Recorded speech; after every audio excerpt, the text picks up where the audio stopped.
In today's episode of the Healthy Church Staff Podcast, we're going to borrow some wisdom from a really unexpected place, the marriage therapist couch.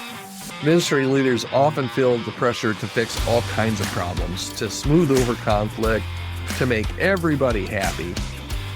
But what we've been asking some of the wrong questions here. And today we're going to explore really three powerful insights from the world of counseling, and marriage counseling in particular, that can, if you put them into place, can radically improve how you lead and listen and love your church staff and congregation. So whether you're navigating through those tough conversations or trying to rebuild trust, hopefully these tools won't be good just for couples, but they're also good for any pastor who wants to have healthier ministry relationships.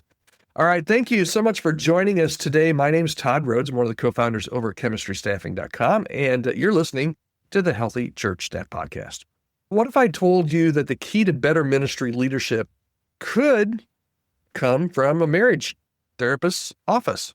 Most church leaders are trained to teach and lead and counsel others, but a lot of us, we struggle to actually listen. So stick around. We're going to give you, as I mentioned before, unpacking three therapist-inspired skills that could really dramatically change how you lead your team, and why one of them might stop a staff conflict before it even starts. Okay, so we're going to talk primarily about listening today, all right? Listening to understand, not to respond. Are you like me? Because this is a problem for me a lot of times. When I'm in a conversation, especially a conversation that's very intense, I tend to listen to respond. I'm trying to listen. I'm listening enough so that I can formulate my answer back, my response, right? But a lot of times we just need to push pause, not worry about how we're going to respond, and listen to understand.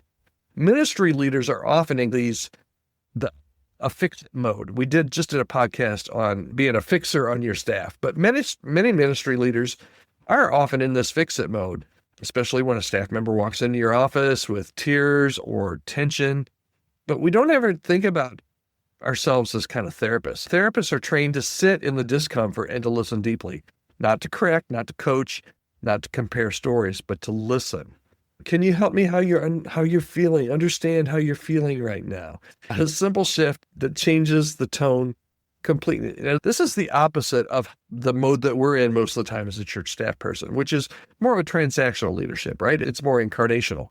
It's slowing down long enough to hear not just the words, but the meaning behind them. And that's really important. Church staff, what if your staff meetings were just agenda-driven, but really a safe place for honesty?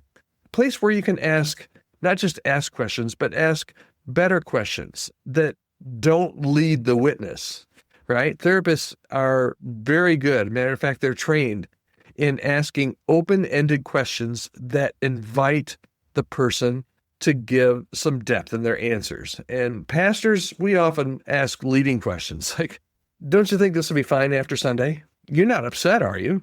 Those things don't challenge. They don't give you open dialogue. They really kind of shut it down even before it starts. So maybe instead of those questions, maybe start with some open-ended questions. What's been the hardest part of this whole thing for you? Or something like, if nothing changes, what are you worried about? These type of open-ended questions create space for emotion and honesty and transformation, not just for compliance. Now, they may lead to longer conversations and more nuanced conversations, and that's fine. Because you just have to remember, sometimes those kind of conversations are actually what are needed. Sometimes silence isn't just awkward, it's sometimes sacred. We just need to take our time with conversations and let the conversations do the work that they need to. And then point number 3 is stop fixing and start seeing, right? If you are a fixer, you know how to fix things. I'm a fixer. I know how to fix things. But sometimes I can railroad and run over and bulldoze people when I'm trying to find a fix, rather than seeing the perspective of why there's a problem in the first place. Therapists, on the other hand, they're not trying to fix their clients. They're trying to help them feel seen. And as ministry leaders, as church staff members, as pastors, a lot of times we can swoop in with the Bible verses. We got a verse for everything. We've got an action plan for everything. We've got sometimes this kind of silver lining theology that everything's going to work out if we just fix it right now. But here's the problem. Trying to fix things too fast often invalidates what's real. Instead of saying, God's going to use this, we should really be saying, just taking a step back and saying, man, that sounds exhausting. You've been carrying a lot. And start the conversation that way, because validation is one of the most pastoral things that you can offer. And it's one of the most timely things that you can offer. And sometimes when you offer that, it takes extra time, because you're not just fixing everything. You're actually listening and trying to work and see what Jesus is doing here. Yeah, Jesus did this all the time. He saw the person before he healed the problem. So here's the bottom line for today. At the end of the day, okay, marriage therapists succeed not because they control the outcomes, because honestly, they rarely ever do. It's between the parties involved, right? But the reason that marriage therapists succeed is because they cultivate these safe places for transformation.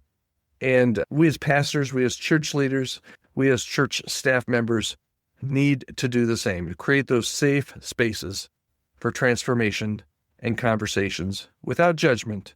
Stop trying to fix everything right away. There will be a fix, but sometimes you just need to walk through it.